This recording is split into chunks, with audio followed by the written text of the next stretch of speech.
Ritter's trying to scoot in there alone. It pinballs to the crease. Score! Let's get it.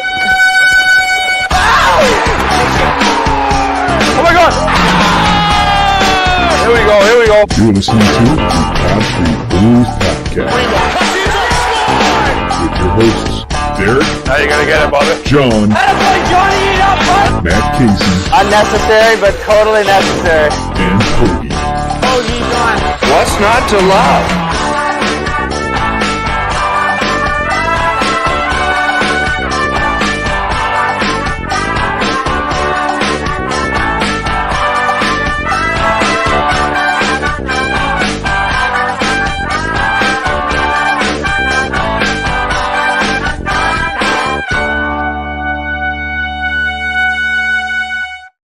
What's going on, everybody? Welcome to the latest episode of the Pod Street Bullies. John's in the driver's seat. We got Casey filling in the Molotov cocktails next to me, baby. What's going on? How's it going? John's in the driver's seat, so we're spinning off the road. Driving really slow. What is that called? 15 and 40. 10 and 2. Yep. Yeah. With you driving, we'll probably end up going into Operation Market Garden and the pros and cons of doing a highly dangerous parachute in. I just watched Band of Brothers again, so that's the only reason I know about it. But nice. Apparently there's like a newer military show on like Apple TV or something. My brother-in-law keeps mentioning to me, but I don't listen to anything. It's Masters of Air or Masters. Have you watched it at all? I watched the first like 2 or 3 episodes, and it's a little slow, but like I did not pick it up again because I didn't like it. I just kind of I got something else to do. I'll definitely pick it up again. It's good, and I heard it gets really good like partway through. So it's like you want it to be Band of Brothers, and just nothing ever gets anywhere near. Like once a year, like June, like leading into June 6th, like Band of Brothers will be on History Channel with ads, and I'm like, well, got my date planned. 17 hours later, here I am. Well, speaking of Band of Brothers, we've got some Flyers games to talk about. A stretch. I think, it was a week ago, actually almost exactly. Mm-hmm. We were sitting here and we were talking about the Flyers on a skid, looking at the week ahead and going, we'll be lucky if we get 2 points, maybe a point out of this gauntlet. Yep. Well, we just got 5 out of 8. Don't we look like such morons? I mean, we are kind of dumb, but we look like morons. We should keep doing that. Yeah. I mean, we should definitely keep doing it. I mean, if you look at it, right, we had a 4-3 win against the Maple Leafs. Mm-hmm. Then we lose in overtime 3-2 against the Hurricanes. Beat the Bruins, and we'll spend a little bit more time talking about these games. We beat the Bruins 3-2, and then, we ended it with a bit of a stinker against the Panthers, losing 4-1. But I guess, Casey, if we're just going to take all these games together at first, like, what's your biggest takeaway? It's become this team's identity that every time I'm just like, whether it's in a game or whether it's with injuries or whether it's in a situation like, 2 weeks ago where it was doom and gloom and we might as well pack it in. Yeah. This team just does not quit. And it sounds so cliche, but every time, it's like, what is it? Godfather 3, like every time I'm out, they pull me right back in. And you just, you throw up a bunch of stinker games and then you have 4 really good games. I want to get into the Toronto one in a second, but you have 4 games where you're looking like a hell of a team with a completely depleted defense core, still a subpar forward group as a whole, but they're making it work. Yeah, I mean, listen, we know how to win dogfights. It's kind of crazy when you think about this team and where we were last year. But again, if you look at the games that we acquired points, 4-3, 3-2, 3-2. Yep. They're all close. They're all down to the very end. That's where this team thrives.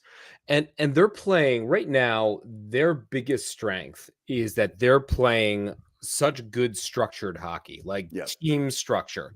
Right. And, you go into the couple Bruins goals where they scored. It was just a clear defensive lapse, like got caught puck watching a couple times.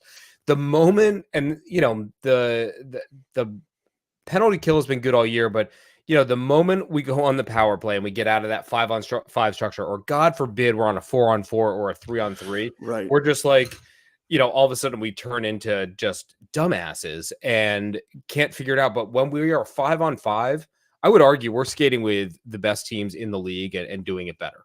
Right. I mean, you do bring up a really good point, right? It's like when we are playing that traditional 5-on-5 hockey, right? We have the system and the mentality in place to skate with anybody. But it's like you take us away from that and freaking forget it. But it's like all hell breaks loose. But like we were able to unbruin the Bruins. We held Pasternak to what, one shot? Yeah, one shot on goal. I'll go on record saying Brad Marchand is still the biggest bitch in the NHL. Like I want him to get curb stomped. Did you see the clip with him in the penalty box and he's like looking for the water? So he's like, "Where's the water?" So the guy points to the other side. He's, "Well, why the F is it over here?" Yeah, just so clearly like pissed. It wants to get pissed about something that's just like, yeah, dude, you shot your mouth off. Like you're talking to a team that's gonna have zero sympathy about shooting your mouth off. Our coach got expelled for 2 games, for God's sakes, for shooting his mouth off. But what's throwing it back to you? I mean, where's what's the one thing that you're seeing just from a broad picture standpoint that's making this fun down to the wire here?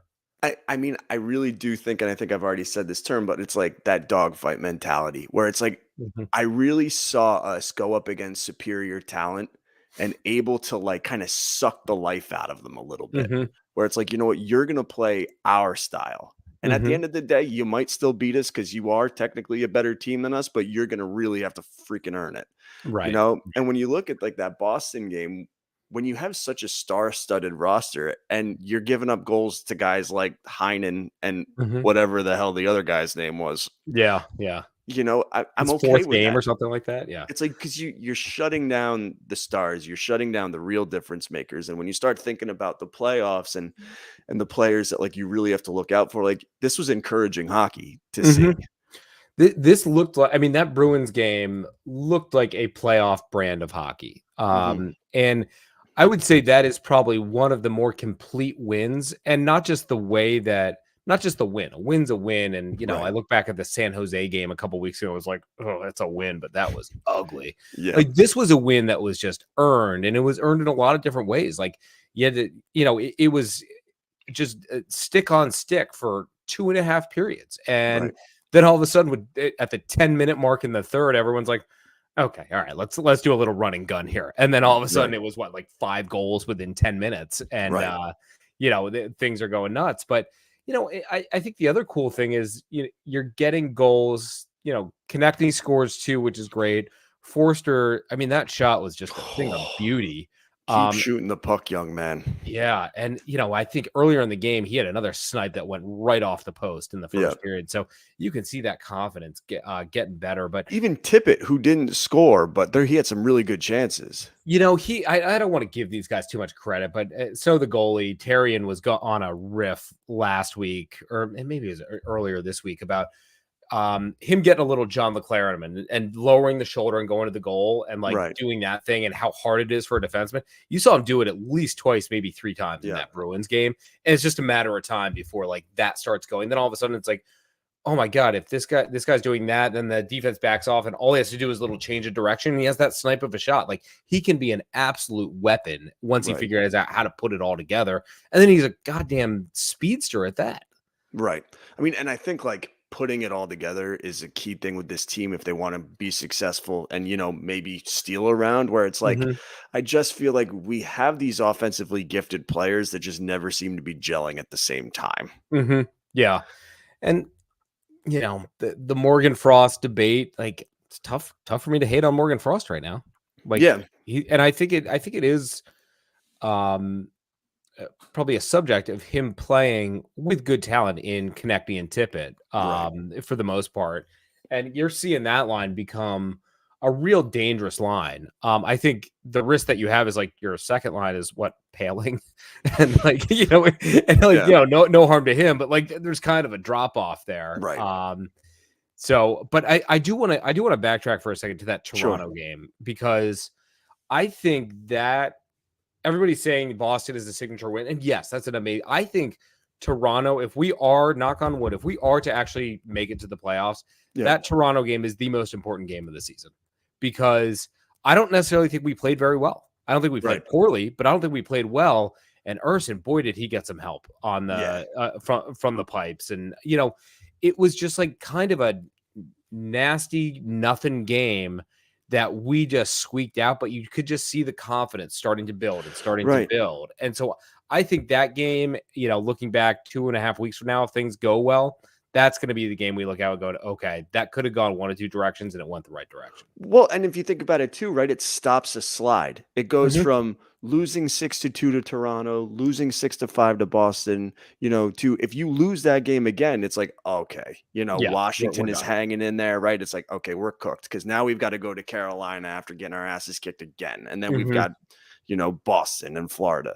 But it's like being able to get that win, like you said, you know, it just shifted the momentum a little bit, got them a little confident, and they were able to take that. I mean, Casey, it's like you were saying, like that's the signature win. I would say if we make the playoffs, this was a signature week. Right. Yeah. Like the week that things put together. Yeah. Right. I mean, because if we floundered, forget it at this point. You know, I really think that like if this was a week from hell that we were kind of all expecting it to be, you know, we would be in a really tough spot. You know, luckily, aside from the Capitals, no one else seems to be winning. Yeah. The Caps schedule, man, it like kind of irks me because they had 2 games, but they were against Winnipeg. Do I have that right? And maybe Carolina. And both of those teams were on the back end of a back-to-back while the Caps were rested. And I was just like, trying to get Ovechkin into the playoffs, aren't they? Yeah. So I did look at their schedule moving forward. And like they don't have a cakewalk, man. Right. Yeah, they have I think they have head-to-head with Detroit, who's like technically the team right ahead of them in the wild card race. So they got some stuff going on. But, you know, it's good to be we're in control of our own destiny, which is, you know, a great place to be. And, you know, I think, again, with that Toronto game, the Carolina game, I thought was really well played. And I think we outran them in the third period. We just couldn't quite get that last one in. Boston was a great complete game. The Florida game, it has me a little bit concerned just from it's just so apparent that the goaltending drop-off is so ridiculous right now. I mean, we could do this every week, right? But it's like, you know, I watch Sandstrom play, and that guy just he can't stop routine shots. There's at least 1 or 2 every game, and I mean, Peterson's not any better. I understand that, but it's like I'm not confident with being like, well, this is just going to be our backup, and we're going to deal with it the rest of the way. You know, what's the rule? If somebody puts a goalie on waivers right now, could we technically pick them up? Even after the trade deadlines and stuff like that? Like, I don't know what the rule is. Yeah, I would imagine so. Yeah. I don't think that the trade deadline affects any of that. It's, you know, I was listening to Danny Briere's, you know, one of the availabilities he had, and he said they were trying to get the goalie from Russia, Kolosov. Is that what we decided his name was? Right. They were like, yeah, we should have we're trying to make something happen within the next couple of weeks. And I was like, God damn. Like next couple of weeks, like Ryan Ellis next couple of weeks, or like real next couple of weeks, right? A few weeks will give you an update, kind of thing. I think the other interesting thing, John, was like, you know, you look at the 2 way, you know, we basically split the season series with Carolina, if I have that right. I think we were 2-2, but like, you know, right there. Toronto beat us 7 games in a row, dating back to last year. Boston beat us 7 games in a row. And then we beat Florida 2 games this year, which is like a total anomaly. So like everything just role reversed. I want that trend to keep playing out tomorrow night because we got the Rangers, who I think we beat them once last year. Maybe. Honestly, man, I don't know. I just feel like we lose to the Rangers every time we play them. Yeah. And rather handedly most of the time. Right. I mean, at least this year they haven't been too brutal, but normally. Well, no, there was the game that you and I went to. Was that 2 years ago or last year? No, it was last year. The overtime game, we're We're like out in the hallway, watch the game, and once the Rangers won, we ran. I still miss the train. I ended up sitting alone in Tracks. Have you ever had to sit in that place, dude? The bar in Penn Station, it's the worst. But yeah, the goalie situation, I just don't know what to do about it, because you got to give the backup at least one or two more starts. And knock on wood, I think this is going to be a very defining week. So you have a potential revenge game. They're all defining weeks, right? Yeah, you have the revenge game against New York, and then all of a sudden it's like, oh, the schedule quote unquote lets up with Montreal and Chicago. Like, which scares me. You got to take care of business there. Yep. I wouldn't be shocked. I don't know. I'm trying to think of like Tortorella. He does seem to be able to push the buttons correctly. Yep. With this team. And I'm confident that we'll be able to knock those out, but boy, do we can't falter on those ones. Yeah, I mean, it's like in my brain, I always want to say there's always that one, right, where I could just see like Montreal giving us a fit. Right. I mean, Chicago seems pretty awful. I mean, they have 45 points this year. Yeah. Not great. I'm not even sure they're the worst team in the league, too, which is kind of crazy. I'll tell you I think the worst team in the league is San Jose. San Jose, Chicago's 40 second points. worst. 40 points. Ooh. Oh, dude. Like, that's terrible. I mean, to comment on the goalie thing, right? Like, I said this last week. There was a bit of negligence at the trade deadline. Yep. I'm with you. And like, okay, maybe the Sean Walker thing, like, let's put that to the side, right? I mean, we're surviving, believe it or not. But like, to not get someone in net, to back up Urson, because it's not like Urson has been fantastic either. I mean, he had a really strong game against Boston. I thought he made some really big saves, but like, he's a rookie, and then behind him, it's like to put essentially no one. That you can have confidence in. I don't know. I think that was a big mistake, and anybody can go back and be like, oh, the market, whatever. But it's like, we are a team that is in a playoff position. Like, shore up your roster, and like, God forbid he goes down. Like the party is over. Yeah, like it is over. Can't wait for that Sandstrom Peterson duo. God, what I wouldn't do for Alex Lyon right now. Talk about a 2A and a 2B. Like, the 1A, 1B approach. No.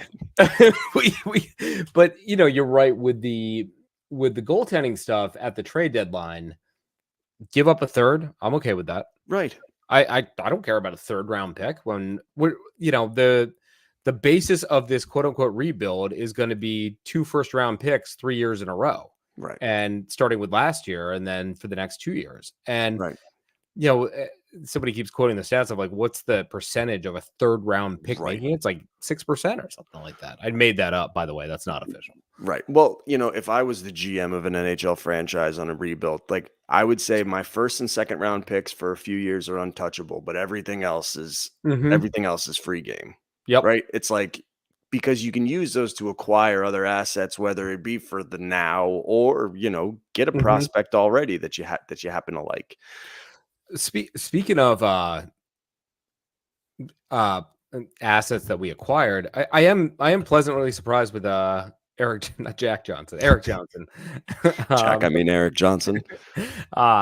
With Eric Johnson. I think he's stabilized, and he and Zamula, they'd be a perfect third pairing. They're salvaging the second pairing just out of necessity, and Ronnie Attard and is it Ginning or Yinning? I mean, I want to call him Ginning. Is it GIF or GIF? I think it's Yin. Yif. So I mean, they haven't been terrible. No, either, they haven't those been bad. two. They haven't been bad. And again, like, Zamula had a bit of a rough night. But I think he and Johnson are just they're meshing well together. And Yeah, there was that play that Johnson had in the Boston game that sprung. He sprawled out the defensive zone, then had the wherewithal to kind of like do a stick tap and nudged it up to Lawton, who went on in on a breakaway. And Right. Olmark had one hell of a game as well. Right. And I think, not to jump all around, Olmark had a bunch of saves. I think what's his name yesterday? Stolars. Anthony Stolars. What the hell, man? Jesus, he had our number. Jesus, I didn't realize he was still playing when I had to do like a double take. Anthony Stolars. So I don't know. I think it's been a pleasant surprise. Where's your confidence meter on the playoffs at this point? I mean, I think we're a playoff team. Looking at the standings, right? It's like we essentially can get 2 positions. Mm-hmm. I think that the Islanders are starting to fade. Mm-hmm. I mean, they lost pretty bad to the Devils. I mean, they won against Winnipeg. Winnipeg refused to do us any favors this weekend. Winnipeg, thanks for nothing, you pricks. But before that, the Islanders lost like 6 in a row. Yeah. So I think that they're not cooked yet, but they're getting there. Mm-hmm. And yeah, I don't know. I'm pretty confident we're going to be a playoff team. That might change in a week, though. At this point, what about you? I'm still not there yet, man. I think it's obviously between us, Washington, Detroit, and the Islanders, and that's that's the group keeping pace right now. I think Detroit's going to fade out. I just don't think they have it. So, if the Islanders fade out and it's us in Washington just jockeying for wild card or third place, like, okay, I can deal with that. Right. I look ahead and that we were joking about it 2 weeks ago, but that last game of the season against Washington, I mean, that could be a 2010 Rangers Flyers-esque, quest for the cup begins right there. But I'm just still not quite there yet. I don't have the confidence to say, yeah, we're in, even though somebody said that like we're a 90% chance of making the playoffs. I still don't buy it. I'm still waiting for the awfulness to happen. Right. Well, we need the X on the standings before it's like I'm fully ready to buy that this is a playoff team. But it's like Washington is 7-3 in their last 10. Mm-hmm. They have a negative 27 goal differential. It's unreal. Like, at some point, right? At some point, I'm waiting for them to come back down to earth. Yeah. Like they're not going to keep playing this good. Didn't Tom Wilson just get like a 6-game suspension? Yeah. Like, what a he really is a dope. Yeah. There are a few of them in this league, man. There are a few. Did he slash someone in the head? Is that what I saw? I don't even know. Hold on. I'm gonna look at Washington's schedule real quick. So what they have coming up, they just beat Winnipeg. So they have head-to-head with Detroit tomorrow night. Yep. So that's a beast of a game. Yep. They have Toronto at Toronto Thursday. Okay. They have Boston home on Saturday. And then it lightens up a little bit. They have Buffalo, who's actually not playing bad. Pittsburgh, who I'll root for Pittsburgh for the first time in my life in that game. But they're playing pretty terribly right now. Pittsburgh's pretty bad, yeah. Yeah. And then they're back-to-back Carolina. That's not an easy 2 weeks. No. And then it lightens up a little. I mean, I guess it lightens up. They have Ottawa, Detroit again, Buffalo again, Tampa, Boston, Philly to end it. Like that's no cakewalk there. I mean, I'd argue that our remaining schedule is easier. Yes, I would think so. I mean, what we go Rangers, and then it kind of ends the hell 7 games or whatever it is. Mm-hmm. Then it's the Habs, the Blackhawks, the Islanders, which we on a back-to-back, which I don't love, but right. And the Islanders always give us fits. Mm-hmm. Then it's Buffalo, Columbus, Montreal again. Then you get the Rangers, the Devils, the Capitals. Yeah. I mean, no game is easy. No. But like, I feel okay with that schedule. You want to have the confidence, but I just go back to like the stumble we had against Columbus like a month or two ago. Right. You know, I just don't know. Maybe this team's gotten there. Like, I do think their game, a huge part of the playoffs is how your team is playing going into the playoffs. And you look at a team like Boston, who they've essentially secured their playoff spot since like December. Like they've been there, but everybody's saying they're not playing great hockey right now. Right. And so I think you just want to be peaking at that right moment. Right. And maybe we're getting there. Maybe it's going to crash down to earth. Maybe Washington's getting there. Maybe they'll crash down to earth. Right. I think our schedule is definitely more favorable, but you got to win the games, you know? And well, I'd argue this, Casey. I'd say this week coming up, mm-hmm. you've got to get 4 of the possible 6 points. Yeah. Yep. You know, and that's me saying you need to beat Montreal. You need to beat Montreal and Chicago. Mm-hmm. You have to. Yep. And then I look at that Monday game. So next Monday, God, we're almost out of April already. This is crazy. Yeah. You have the Islanders. So that's the back part of a back-to-back. And I don't know if the Islanders are playing somebody before that, if it's an equal back-to-back or not. Right. We have a 3-game hiatus, which I think is going to either be awesome or terrible. Like if we're on a roll, then all of a sudden it's like a 3-game hiatus, then like that's tough. But like, I think that's probably where they're circling. Right. Like, hey, is this where we can get Nick Seeler actually back in? Right. Is this where Risto? I mean, Risto's a myth at this point. He's drinking beers with Ellis right now. He and Ellis are having a pina coladas somewhere. And honestly, I don't know if they're going to bring Drysdale back. Like, I just feel like that guy's had such bad shoulder injury. Right. I mean, that I listened to an interview with him and Jason Martinez, and it was from the Carnival. Yeah. And he was saying the goal's to get back this year, but I mean, you know. Yeah. I personally would rather have Ristolainen back in than Drysdale right now. Yeah. I think Risto is such a mean MFer and is just kind of built for this. So I think, you're right. This week, these next 4 games, it's a salvageable points percentage that we could get. But man, like we've just seen, we can't go back to the way we were playing 2 weeks ago against San Jose, Toronto, and Boston the first time. We got to still come out with that chip on the shoulder. And I think this team is just like, they've just learned to play. I think we had a bit of a lull after the trade deadline and the injuries happening. And it's like, okay, we're learning to play together as a team again. And it's going much better. I looked quickly at the Islanders, just upcoming schedule, and not like in depth what we did with Washington, but they're actually off until Thursday. Okay. But then they play the Panthers on Thursday, the Lightning on Saturday, and then they play us on Monday. So no back to back, but it's definitely not easy.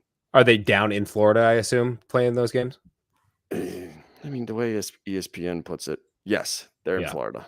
And yes, they're in Tampa, Florida. First they play Florida, and then they play Tampa, Florida. Right.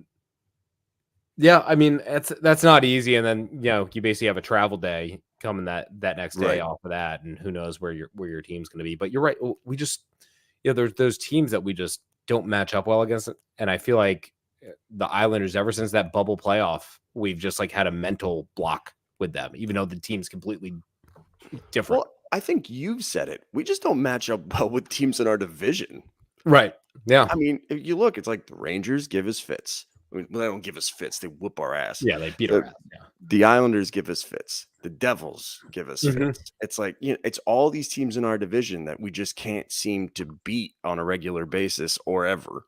Yeah. I mean, hopefully, the Toronto and the Boston wins, that's huge. That's a huge monkey off your back. Can we do it again with the Rangers? I think that's like, if we're able to pull that off, I think that's a great sign for me. On the flip side, like, can't get too high. Like we were ready to just call the cup for us on Saturday afternoon, and then by Sunday night we're like, oh God. I want to talk about Couturier in a second, but I just had this interesting thought. So we're talking about how the Flyers don't really play well against teams in their division. Mm-hmm. Is there an argument to be made where it's like, yeah, you know what? From a matchup standpoint, maybe I'd prefer the wild card and playing an Atlanta team. Granted, you're going to be playing the best team in the Atlantic, whether that be Boston or Florida or Toronto. But like, would you, as a fan, like almost prefer to see that matchup as opposed to the Rangers or the Hurricanes? Yeah, I those are the Rangers and the Hurricanes are the two teams that I do not want to play. Right. I think they are the most complete teams out there. I think Toronto has the star power, but do they have the depth? And that's always the knock. I still look at their roster. I'm like, how do they do that with that cap? And then I'm just like, oh, they didn't have. They're not winning. They're not going to be the 1 seed anyway. It's either going to be Florida or Boston. Florida and Boston have 97 points. Toronto has 89. I would rather play Boston, quite frankly. Yeah. Than I would Florida. I think Florida, especially if Bobrovsky gets hot, like they seem for real. Yeah. Boston's wouldn't be easy, but like even in the game we lost 6-5, like I wasn't impressed with them. It was just a year ago that they crapped their pants against the Panthers. Right. Yeah. So it's just, I mean, listen, we've got a lot to get to that conversation, but it's like, I wouldn't hate playing them over I really don't want to play the Rangers for a multitude of reasons. Yeah. But I do want to quickly talk about Sean Couturier, because obviously he was scratched for 2 games. He was scratched against Toronto. And of course we won that game. Right. And then scratched against Carolina, comes back for Boston. I had it here. He played 13 minutes, just over 13 minutes against Boston, and then 10.5 minutes against Florida. Did anything stand out? What were your thoughts about his return to the ice? When did we record last week? Did we record Monday or Wednesday? Monday. So at that point, we didn't even know if he was getting scratched. It was like rumored. Sure. Right. It was rumored. I'll go on record to say I have zero problem with him getting scratched. I'm okay with it. Yeah. I know people were up in arms. Oh, it's embarrassing. His new cap. It's like if he was playing well, he wouldn't get scratched. Like you don't get an automatic, an automatic walkthrough with this regime. And I think that's like, if they didn't scratch him or, at least have him ride the bench a little bit more, like, what's that sending to the rest of the team? And I think it's like the overall message, not just to Couturier, but just to the whole team. Like nobody's exempt of this. Right. And everyone's like Tortorella's press conference stuff. It still like irks me. Like, dude, come on, grow up a little bit. Right. But you can't. He said he's going to hold everybody accountable. He's holding everybody accountable, and good for him. Right. And I do think that the leash was a little longer with Couturier. Like he probably did everything he could to, right the ship. He had 1 goal in 25 games, but the issue was it wasn't the scoring. It was like the defensive lapses from a Selke award-winning player. Right. And, fast forward to, so we win in Toronto. We, make a game of it in Carolina, and that goes the distance. We get a point. I think him coming back in Boston, I don't think he played bad. I would even go as far to say that line actually looked okay. And I wasn't expecting a ton, but like, Ale Lexel, he's had a couple scoring spots. I still don't think he's going to be. I'd rather see Dennis, whatever his name is. What's the Russian that we picked up on? Gurianov. I'd rather see him get some play. Right. But it's interesting having Cates and Couturier on the same line. If that ends up clicking, then all of a sudden you have a pretty strong shutdown line. Right now, I don't know what they are. I don't think that they quite know what they are. Right. And so I think that it's still just a feeling out process. And I'm hoping that Couturier nets one and just the confidence starts building. Because if you ever needed a guy like him, now's the time. Where are you sitting with it? Well, I mean, listen, I wasn't like ticked off at his play over the past 2 games, but it's like when a big name like that gets healthy scratched, right? I look to see how the message is received. Mm-hmm. I think some players you can see, right, they're playing with an extra pop, right? They want to come out and be like, okay, I did not deserve to be scratched. Like, this is the player I can be. I just didn't see that from him. Yeah. I didn't see like, oh, okay, he got the message, or oh, yeah, Mhm. this worked.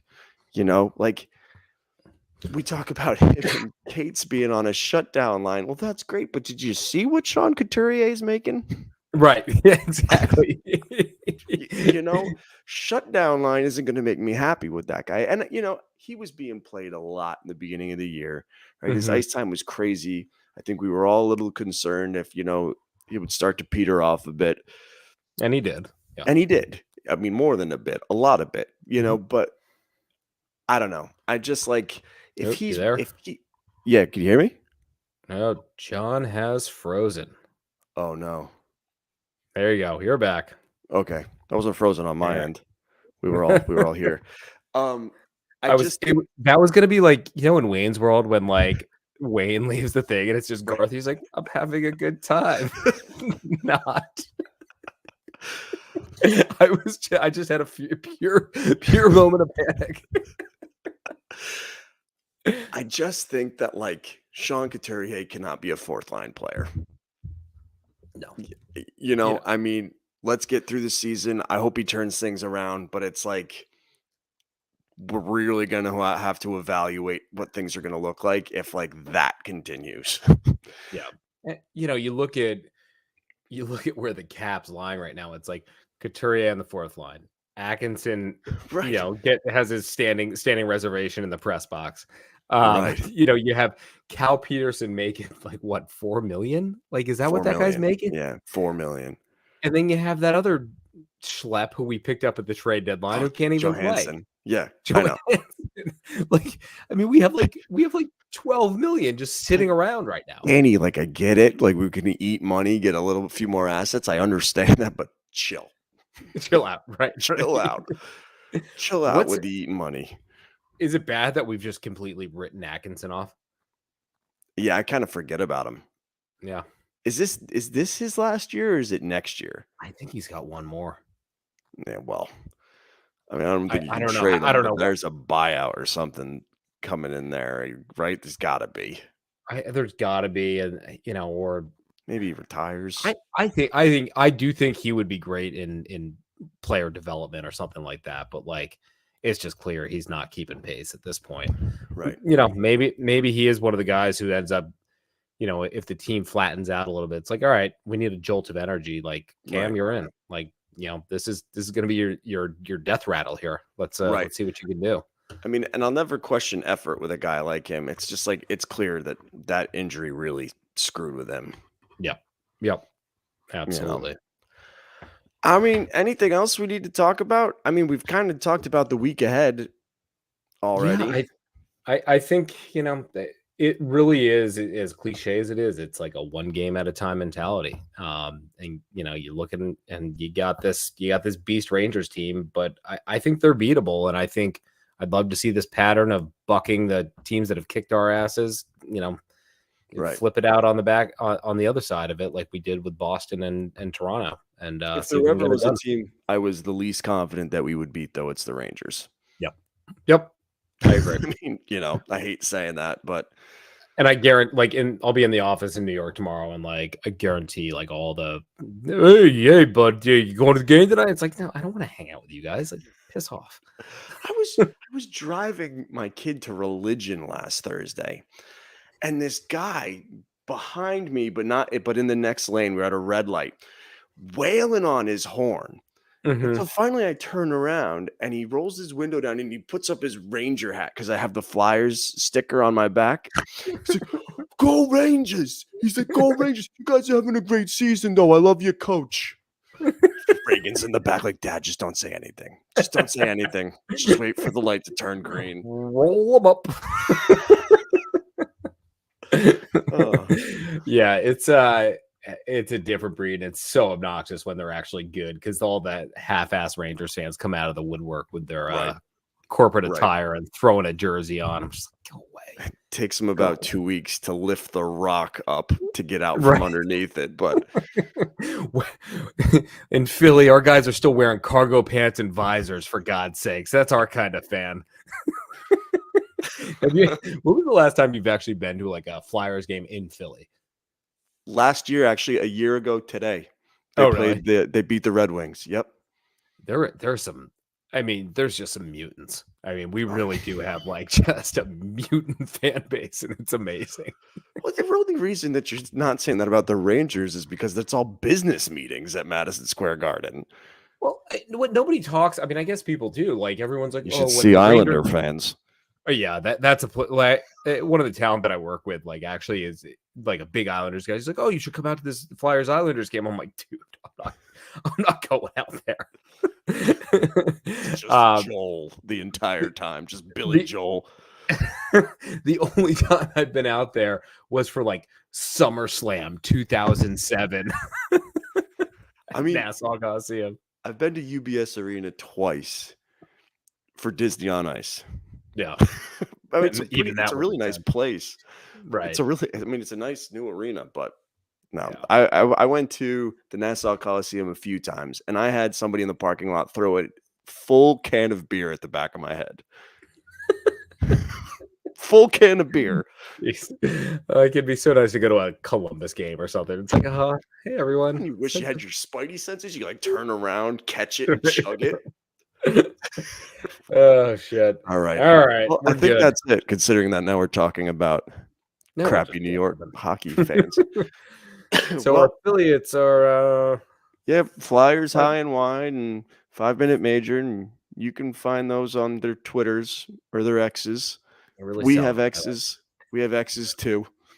X's. Yeah, Pod Street Casey. Worst Pod Street Bullies. We don't know how to spell it. All my exes live in Texas. That's why I'm moving to Tennessee.